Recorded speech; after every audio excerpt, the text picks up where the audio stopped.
اعوذ باللہ من الشیطان الرجیم، بسم اللہ الرحمن الرحیم۔ السلام علیکم ورحمۃ اللہ وبرکاتہ۔ تو پیارے دوستوں، امید کرتی ہوں کہ آپ سب خیریت سے ہوں گے۔ تو دوستوں، آج میں آپ کو اس بیان میں حضور سیدنا غوث الاعظم کی دعا کی تاثیر کے بارے میں بتاؤں گی کہ آپ رحمۃ اللہ علیہ کی دعا میں کتنی تاثیر تھی۔ تو دوستوں، اس بیان کو سننے سے پہلے ہمارے یوٹیوب چینل کو ضرور سبسکرائب کر دیجیے اور ساتھ ہی بیل آئیکن کو پریس کر دیجیے گا تاکہ آپ کو ہماری آنے والی ویڈیوز کا نوٹیفیکیشن ملتا رہے۔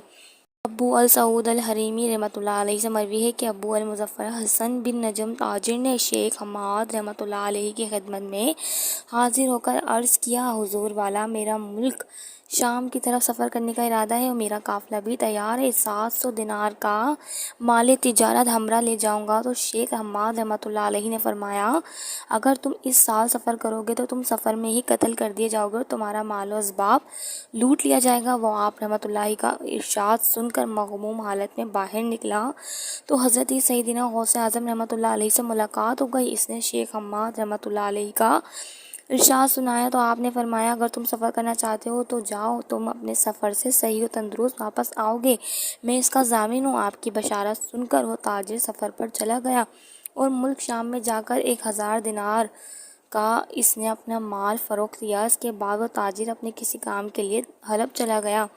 وہاں ایک مقام پر اس نے اپنے 1000 دینار رکھ دیے اور رکھ کر دیناروں کو بھول گیا اور حلب میں اپنی قیام گاہ پر آ گیا۔ نیند کا غلبہ تھا کہ آتے ہی سو گیا۔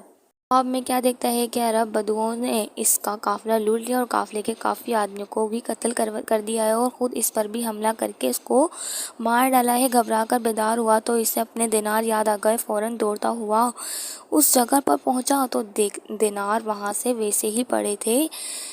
دینار لے کر اپنی قیام گاہ پر پہنچا اور واپسی کی تیاری کر کے بغداد لوٹ آیا۔ جب بغداد شریف پہنچا تو اس نے سوچا کہ پہلے حضرت شیخ حماد رحمۃ اللہ علیہ کی خدمت میں حاضر ہوں کہ وہ عمر میں بڑے ہیں، یا حضرت غوث پاک رحمۃ اللہ علیہ کی خدمت میں حاضر عرض ہوں کہ آپ رحمۃ اللہ علیہ نے میرے سفر کے متعلق جو فرمایا تھا بالکل درست ہوا ہے۔ اسی سوچ و بچار میں تھا کہ اس نے اتفاق سے ہی شاہی بازار میں حضرت شیخ حماد رحمۃ اللہ علیہ سے اس کی ملاقات ہو گئی تو آپ نے اس کو ارشاد فرمایا کہ پہلے حضور غوث پاک رحمۃ اللہ علیہ کی خدمت اقدس میں حاضری دو، کیونکہ وہ محبوب سجانی ہیں۔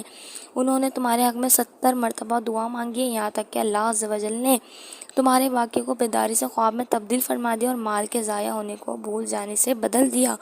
جب تاجر غوث الثقلین رحمۃ اللہ علیہ کی خدمت میں حاضر ہوا تو آپ نے فرمایا کہ جو کچھ شیخ حماد رحمۃ اللہ علیہ نے شاہی بازار میں تجھ سے بیان فرمایا ہے بالکل ٹھیک ہے، کہ میں نے 70 مرتبہ اللہ عز و جل کی بارگاہ میں تمہارے لیے دعا کی کہ وہ تمہارے قتل کے واقعے کو بیداری سے خواب میں تبدیل فرما دے اور تمہارے مال کے ضائع ہونے کو صرف تھوڑی دیر کے لیے بھول جانے سے بدل دے۔ تو پیارے دوستوں، اس طرح کی مزید خوبصورت ویڈیوز دیکھنے کے لیے ہمارے یوٹیوب چینل کو سبسکرائب کرنا مت بھولیے گا۔ شکریہ۔